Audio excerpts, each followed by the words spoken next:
안녕하십니까, 박사입니다. 중국 굴지의 대기업들이 온라인 지도에서 이스라엘을 취소했습니다.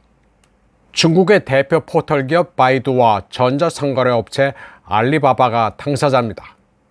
왼쪽의 지도를 보시면 예루살렘, 하이파, 제루살렘, 하이파란 도시명은 있지만 이스라엘 국명은 없습니다.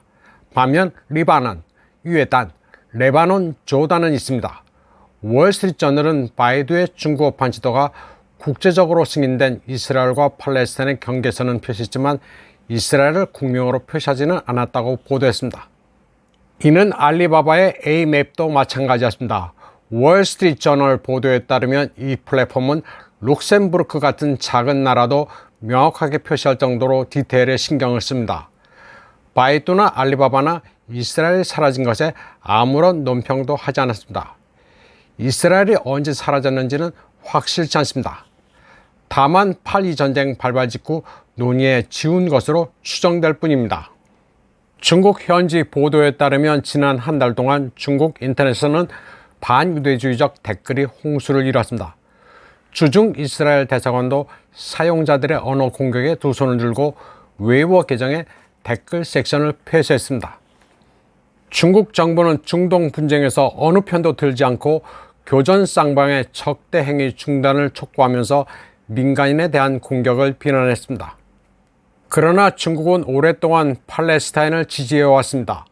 1964년에는 피에로를, 1988년에는 팔레스타인 주권을 인정했고 1989년에는 팔레스타인 자치정부와 외교관계를 수립했습니다. 시진핑은 2022년 사우디아라비아를 국빈 방문하는 자리에서 국제사회가 여전히 팔레스타인을 국가로 인정하지 않고 있는 점을 역사적 불의라고 말했습니다. 그러면서 중국은 동예루살렘을 포함한 팔레스타인 국가 설립을 지지할 것이라고 말했습니다. 이란과 사우디아라비아의 화해를 이끈 중국이 1년 전에 이런 방침을 밝힌 것은 매우 의미심장합니다. 마치 거대한 지정학적 변화를 미리 내다본 것 같은 느낌입니다. 중국은 그래도 세계가 어떻게 돌아가고 있는지 판세를 정확히 읽고 있는 것입니다. 터키 에르도안은 이스라엘을 가리켜 아예 전범이라고 규정했습니다. 점령자이며 국가가 아니라 조직, 단체로 간주한다고 말했습니다. 이는 이란도 마찬가지입니다. 이란은 이스라엘을 가리켜 시온주의 단체라고 지칭했습니다. 인공적으로 만들어진 유사 국가라는 것입니다. 블라디미르 푸틴 러시아 대통령도 유엔이 약속한 만큼 팔레스타인 국가를 이제 승인해야 한다고 강조했습니다.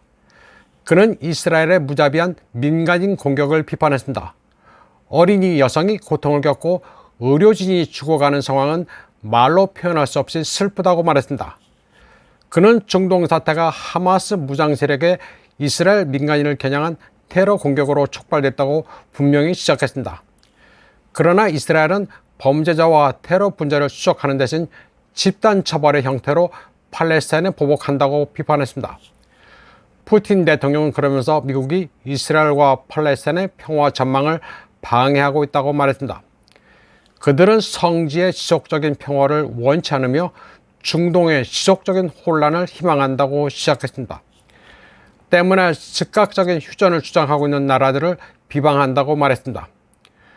푸틴 대통령은 미국과 그 동맹국들이 글로벌 불안정의 주요 수혜자라면서 다양한 분쟁을 통해 피 묻은 돈을 벌고 있다고 말했습니다.